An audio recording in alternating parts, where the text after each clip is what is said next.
So David Fravor was on a strike team, and they were running exercises, and the radar, I guess, picked up these objects, and they scrambled towards them. And so what he saw was this tic tac, giant tic tac, 40 foot long.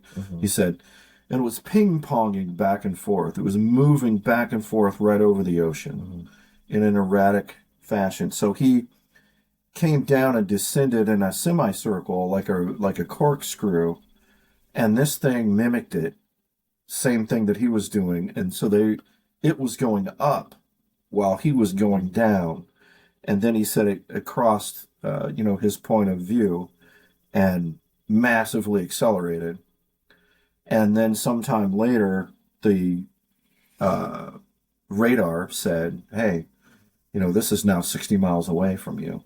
Within seconds. Yes. Yeah. So the estimated speed on that was 3,500 miles an hour. So can a human survive those kind of G? Absolutely What kind not. of G forces? Absolutely not, and absolutely not. No, Yeah. We would be liquefied on the floor. With this. So human can handle 4 to 5 Gs. And pilots, top end pilots that have been trained, 9 Gs. But we can only handle these 4 or 5 Gs or 9 Gs for a short period of time. So when the scientist that I mentioned, Kenneth, really looked at this, he timed it. And before this, when they were watching it on radar, before the interaction took place, it went from 28,000 feet all the way down to sea level in 0.78 seconds. 0.78 seconds. 28,000. That's ridiculous feet acceleration. Yeah.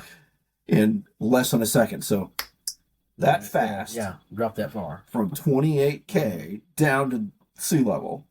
Now, how high up is 28,000 feet? 28,000 feet, as we looked at some of this others, is damn near space. 20,000 feet is like where commercial airlines, want to travel. 28,000, much higher than that. But the other thing, too, this is when we get on into these intangibles. There's no sonic boom. Yeah, which is, I don't understand how that's even possible. Me It neither. is possible. So I'm going to run down the intangibles real quick.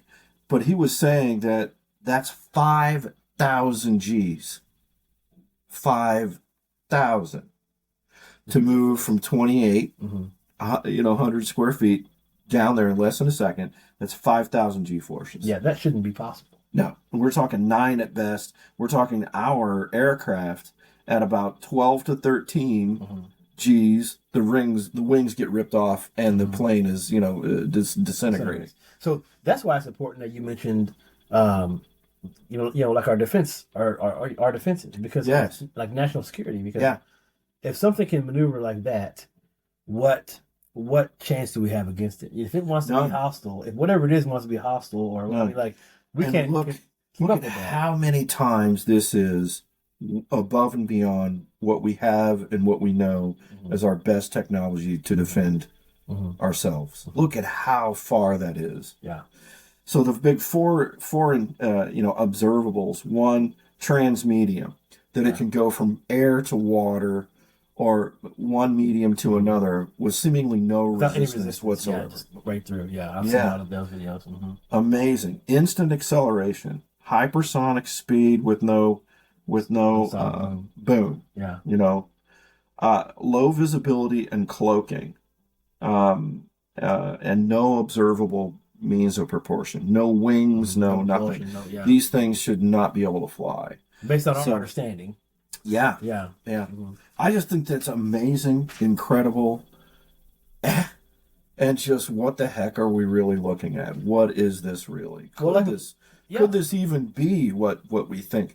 Could it even be us with this reverse engineering? That's the question. Is it us? Is it us? Yeah. If it is us, think about how that revolutionizes travel. Let's just say if there's people if there's a way that a human could be inside that kind of craft, I mean, we're talking like Star Trek type stuff. Yeah.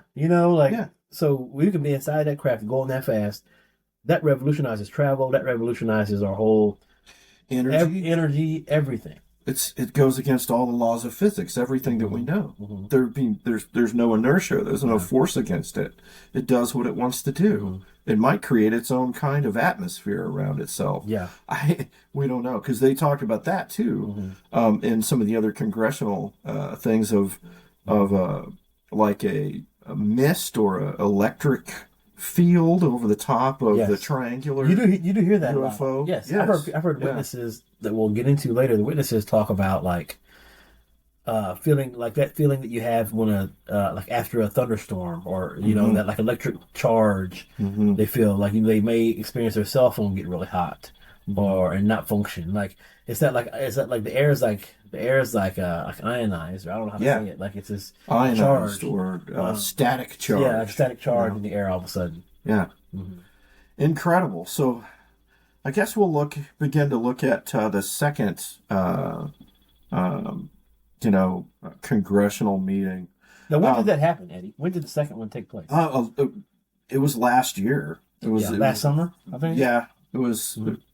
I can't remember the exact date. Last summer, last fall. Yeah. Yeah. That's the one that had Louis Elizondo. Who all were the?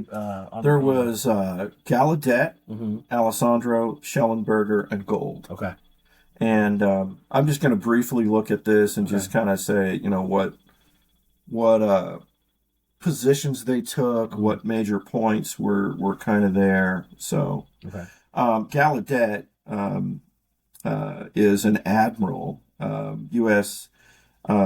He was at USS Theodore Roosevelt, and this was January 2015 off the East Coast. Strike force exercises were going on, and what they had was out on comms, and they have a super secret, I guess, email communication. Okay. That goes back and forth for top registered, kind of people in our military. And across that, they were saying, hey, look, this is serious. We got to avoid a mid-air collision with some of these things that are out there. And what they were seeing was that cube with the circle in it. Yes. And they were like, this is a serious, serious problem. And so he began to, kind of look at this. Because that is a safety issue. We're pilots up there, and that's absolutely. You think that's a gigantic issue that we would want to address with the safety of our service people? Exactly. I just don't understand that. I just want to bring that up. Like, that's and when this came out, this was commonplace for them. They've had a rash of these events that would take place, and that's why the pilots, have seen so much, but they can't feel like to speak out about it. Right. My goodness. So the next day the email was gone after it went out to top people, and then it was just gone the next day.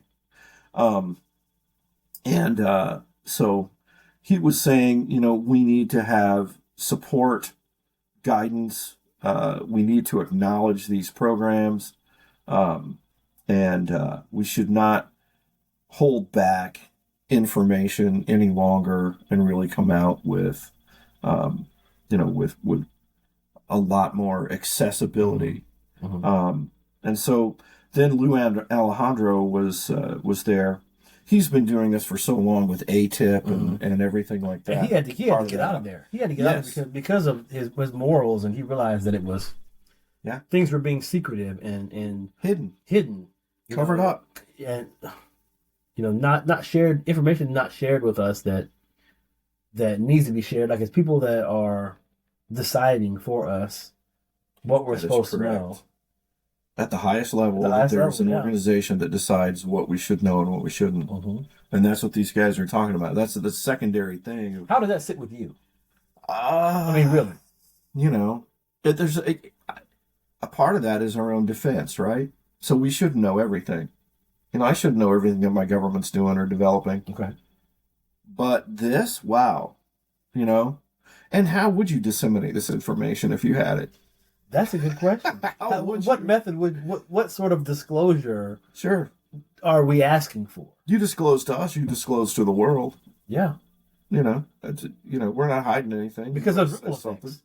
Let's play devil's advocate, right? There's ripple effects to coming out and saying, okay, because if you say, okay, Do you just say, okay, we discovered that there is life elsewhere and end it there? Because think about the questions that come just from that alone. Exactly. Okay, we found out there's life elsewhere. Okay, in other news, you know what I mean? Right. Like, where do you go from there? Oh, wait a minute, back up. Like, how do you know? What are they? What do they look like? How long have they been here? There's a million questions. You know, like, what do they want? Back in our paranormal research days, right? Yeah.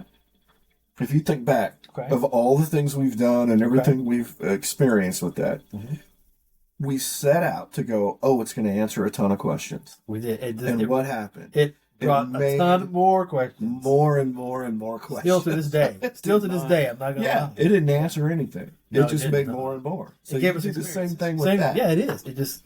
Yeah. It's going to... So it's like, yes, I want to know. So I think I do know. Because I am still a person that wants to see something. Mm-hmm.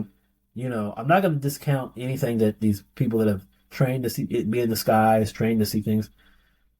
My mind, like, I just can't fathom what that would be like to lay my eyes on something that is not supposed to be there. Or like, based on my understanding of science and my understanding of the world, I just don't know what that would even feel like. Yeah.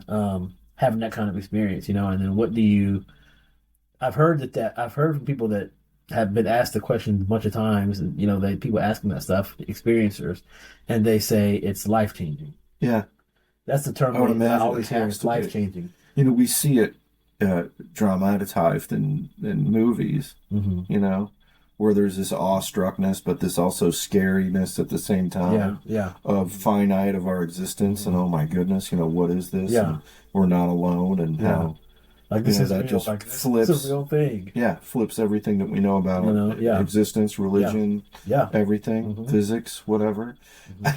All that in a moment, you know. So I like to think that somebody has sat in a room and had a similar discussion to what you and I are having about, like, okay, let's play the scenario out where we do have a press conference and we do disclose this.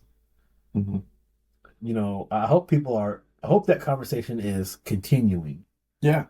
At least I don't like that it's being hidden. I don't like that whistleblowers feel afraid. You know, but I do hope that people have dedicated themselves to sitting down together, however often, and visiting this topic. Like, okay, are we closer to disclosure? How do we get closer to disclosure? What does that look like? What's that look like? I think I'm being an optimist but I don't have a lot of trust in people as a whole. Yeah. At that level.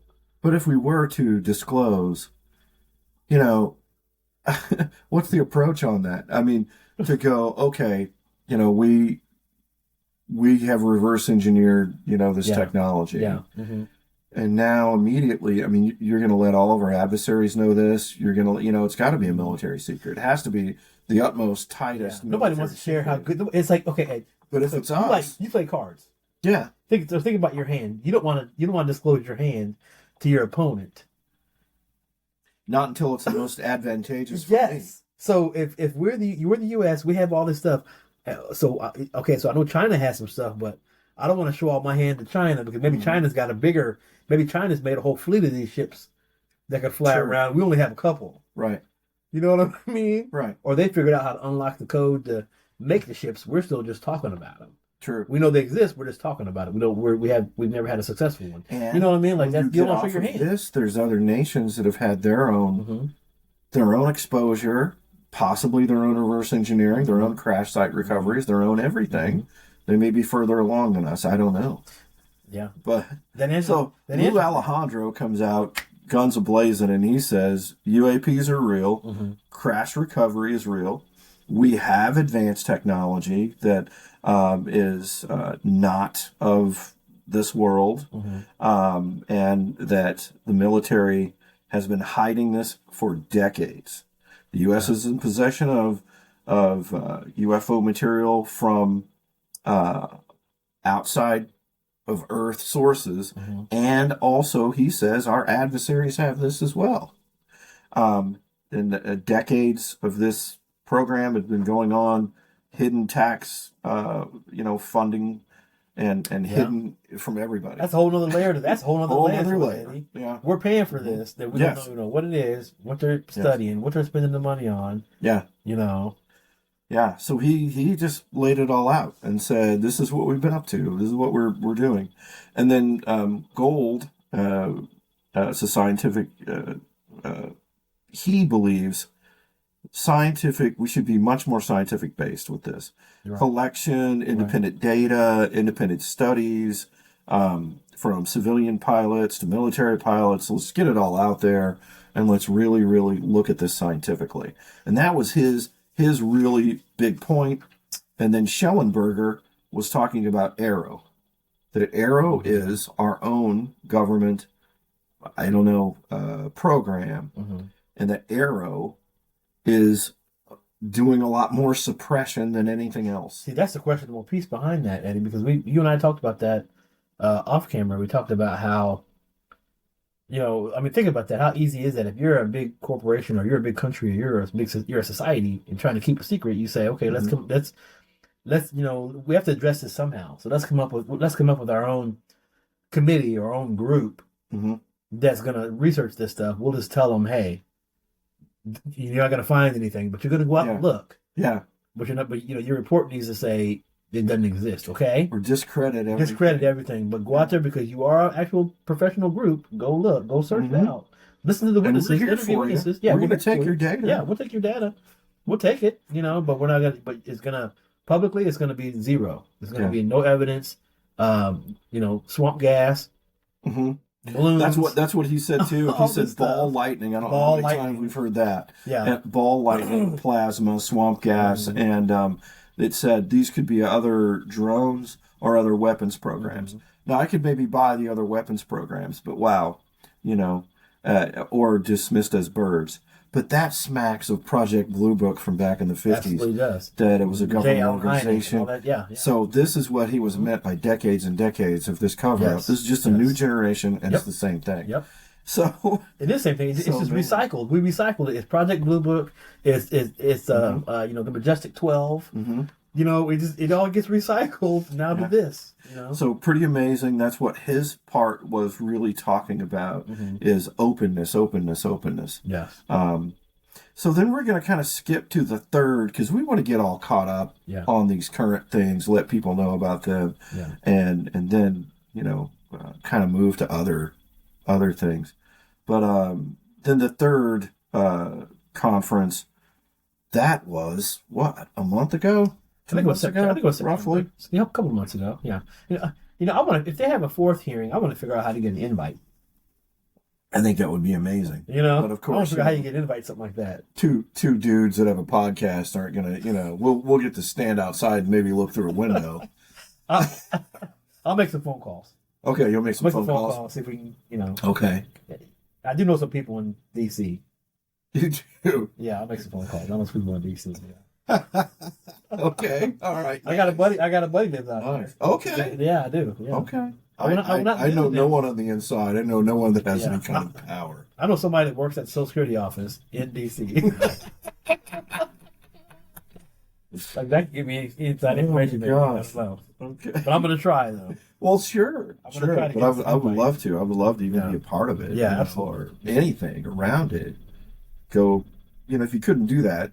It's kind of like you go to the Super Bowl, but I can't go to the Super Bowl, but I'm going to go to the city that it's in. Right. And at least be there. We can at least be outside. We could go in D.C. I don't know. Sit outside on the step. That's right. Maybe do the podcast from signs. I don't know. Yeah. A coffee shop. We can go to a coffee shop nearby. Do the podcast there, maybe. Sure. While they're doing the thing. Yeah, we can do that. I have no idea what the fourth incarnation of this would be like. Yeah. So in the third, there was a gentleman named Nutricelli, and he's an MP. Has been lifelong in the Air Force, and he said this: 2003 to 2005, there were 5 events at Vandenberg Air Force Base, and this was around testing and launches, and this was witnessed by multiple personnel and documented up the chain of command. But he said. What was going on were these glowing square shapes over two different times that they noted this. Well, there's one night in particular, um, and so they were again going, "What is this?" Because they had time for exposure. They sent it all out on comms, and so it went. He said it went all the way up the chain of command, all the way through ATIP and everything else. And the higher ups, everybody knew about this, but he got zero guidance on what to do about it. Yeah. The chain of command went up, but it didn't come back. That's right. They didn't help them do anything or tell him anything about these red squares. I mean, what does that say though to you though?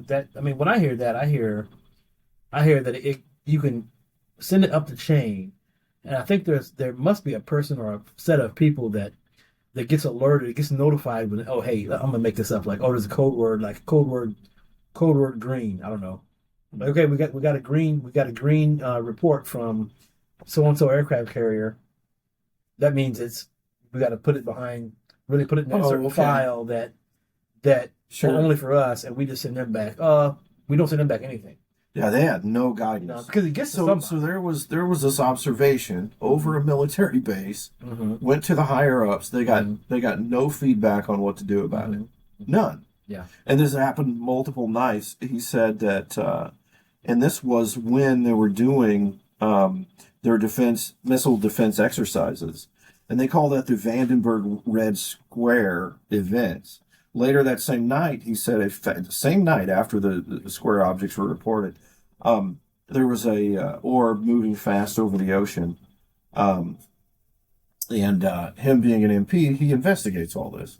So he was on base that night. They scrambled him, and he could hear the people that were radio operators and or in the communication area screaming, going, this thing's coming right for us. It's going to hit us, et cetera, et cetera.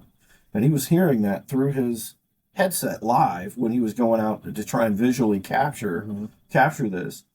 And he said that this was a giant square, larger than a football field. And it hovered over the base for about 45 seconds. No sound. And then took off. Rapidly shot up? Yes, gone.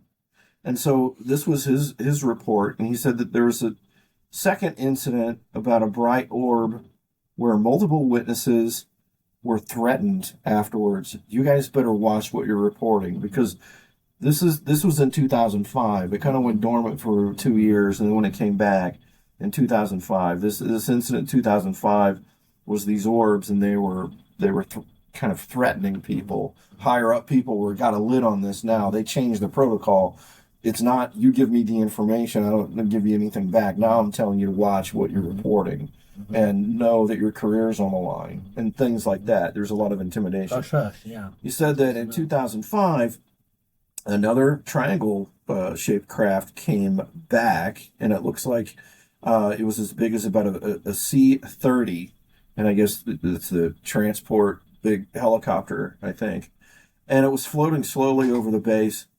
A lot of people witnessed this, and it just floated over, moving west, and took off. And again, caught it on radar. Everybody, was able to see this. And so these incidents, again, repeated at one place. And it's just kind of interesting, all of this happening. So he's saying his point was, we need to fund this research independently, end overclassification, and protect the whistleblowers. Because he's the one saying they're literally, he knows of people being threatened with their careers and other things. Livelihood, their careers. I mean, it's almost very mafia-like. Because I've heard people talk about, they've had their brake lines cut. I listened to in interviews with Dylan Borland, and That's he was right. on the he was on the third. He was on He's on the third. Yes, question hearing, and he was somebody that was worked for the military and witnessed, was outside smoking on a base, on a base, and like in the middle of the night, and saw this triangle just materialize. And the way he described it, he said it either came from the base itself, and it was theirs, and he didn't, and it it ascended right out of one of these hangars, or that he, that because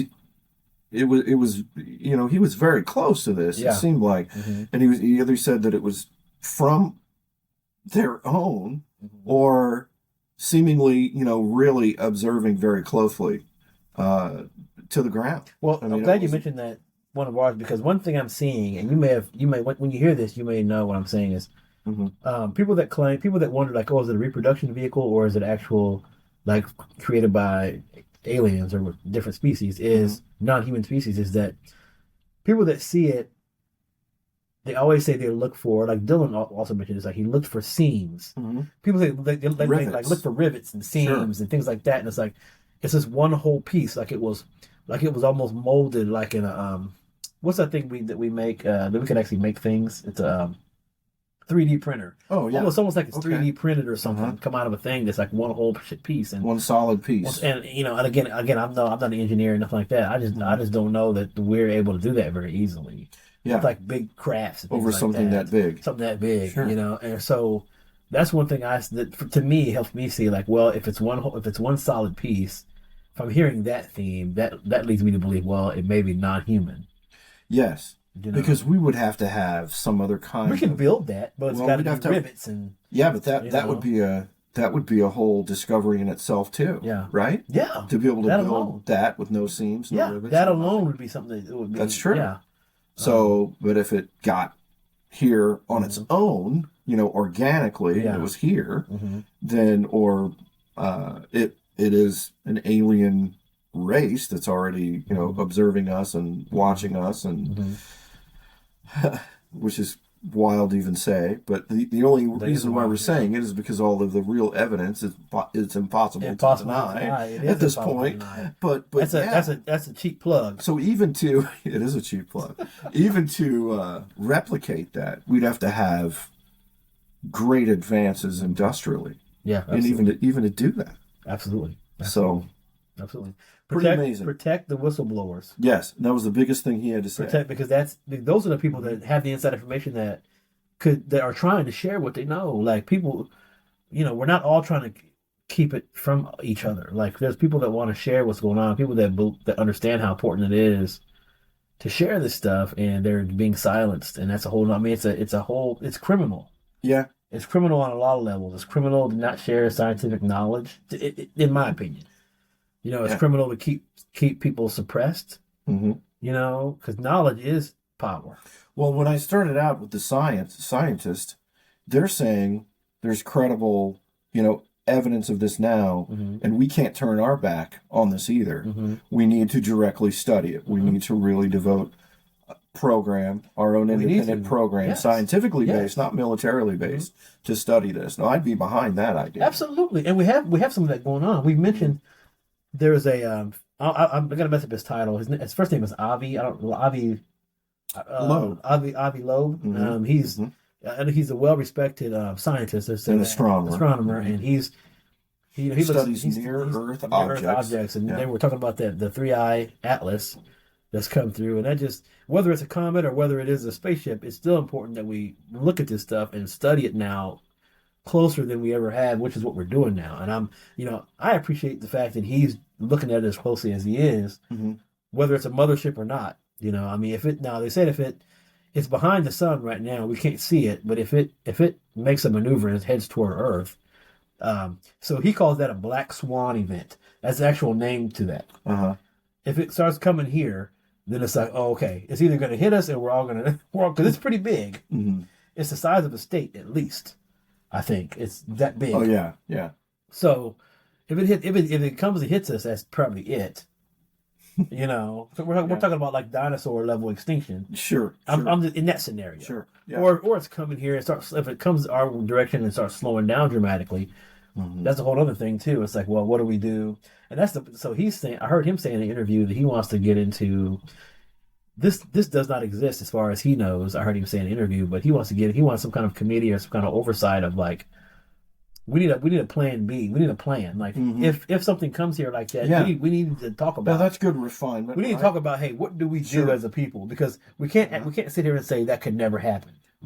Can't now. especially now. Yeah. With all, I think it's very what's the word I'm looking for, Eddie? I think it's very foolish of us Yeah. to. It's very foolish and very arrogant of us to sit and say, "Oh, we don't need to talk about no spaceships like Star Wars stuff coming here. We don't need to talk about all that stuff because it never happened. We really can't. I don't believe. I think it's irresponsible. Sure. I think it leaves big gaps. Yeah, to say like we shouldn't have any plan because if that thing turns around, if that thing does a Yui and turns around and starts heading toward us, what are we gonna do? Mm-hmm.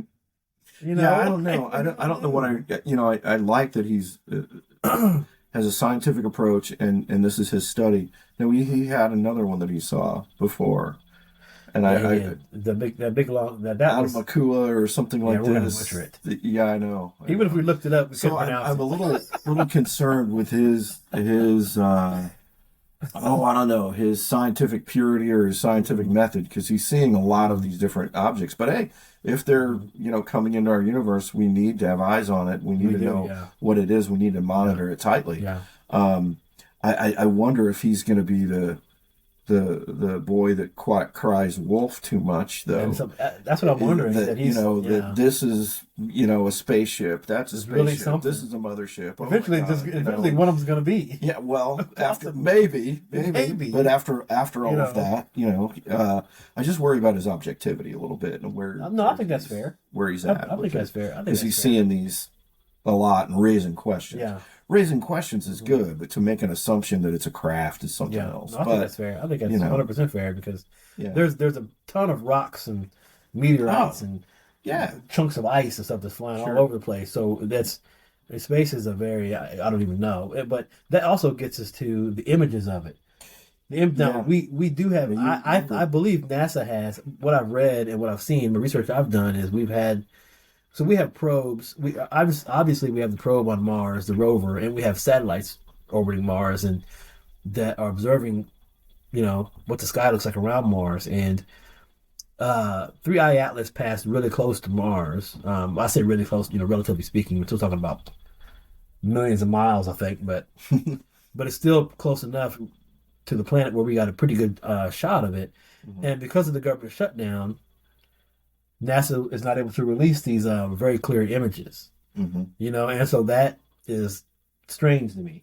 Strange, like nobody's very, working. Very recent. He's been, I don't know how long he's been tracking this atlas for a while, couple months, and since July, I think. I think it's November that it will be. I think December. Close to us. I think December. Okay, is when we're supposed to be able. You've to been see looking it. at it more than I have. Yeah, we're supposed to be able to see it in December. When I see it, it may look like just a little star, like a blip of light, a little blip of light to us. But I mean, we're supposed to be able to see it sometime in December. But it's the images from Mars is what I really want to see, because even if it just shows close up of a rock, cool. I think that's cool. I want to see it because we don't see that kind of stuff. Yeah, of a close up of a comet. Yeah, show it. Yeah, you know what I mean. Even if it's not a spaceship, I'd still like to see it. Sure. And it's a rare object to see. Yeah. So that's the latest kind of thing going on with that. I was looking at this thing. George Knapp, longtime reporter, of UFOs since oh my gosh, it's been his entire career. Oh, this is the most recent thing you get, right? You're ready to drop knowledge on. Yeah. Okay. I just saw it on YouTube, and it was on Channel 8 News out of Vegas. And I guess this is September 23rd that there was a crash outside Area 51 on September 23rd. And the reporting started out with this gentleman that kind of observes Area 51 all the time, and he lives in Rachel, Arizona, so he's really close to it. Okay. So he, I guess, pays attention on scanners, what's going on, and on the scanners, they literally said the base is on lockdown, and that there was a unmanned drone. Okay. But they didn't say that in the beginning. They didn't say it was an unmanned drone. They said it was a UAP. Okay. First report. And then they came back with this. And so this guy is kind of a UFO. I don't know if I'd call him a crackpot or not, but he observes it. It's his big thing that he's an enthusiast. All right. So he goes, I'm going to go to the crash site. Okay. So he goes out to the crash site. He looks, and he finds and looks around the area because it was literally, you could, I guess, through GPS look at it, and it was literally off some highway. Called the Alien Highway off 375. Definitely. And it was on public land. Yeah. And so anyway, he went and he made some observations. And he also said that retrieval took place. Okay. Crash retrieval, of course, took place immediately. And he said that these guys created a road out there to go get stuff and come back. And when they went out to the site, there was new dirt. There was debris field of, he said, peppered with fake, kinds of things deliberately left there. And it looked like it was a crash site. You could tell by the burned cacti and stuff like that was around. That's how he missed it the first time. And anyway, he said, all of these things. And George Knapp said that this is a classic cover-up kind of deal. When they have a real crash retrieval, they get the actual object out of there as fast as possible, very quickly, and then they will create a fake crash site. They'll litter it with debris that's identifiable. And in this, they were saying, okay, hey, it's an unmanned drone, guys. This is nothing. Right. And so this is their MO on how they do crash retrieval and then hide it up. And then it can be reported because you can't totally not see it. If something impacts, people are going to report it and see it and know it. But this is how they hide it. And this is what George Knapp says is their blueprint for doing this every time. Yeah. And then you come out and discredit the person and go, or make an official statement. Because you're like, oh, look at this stuff.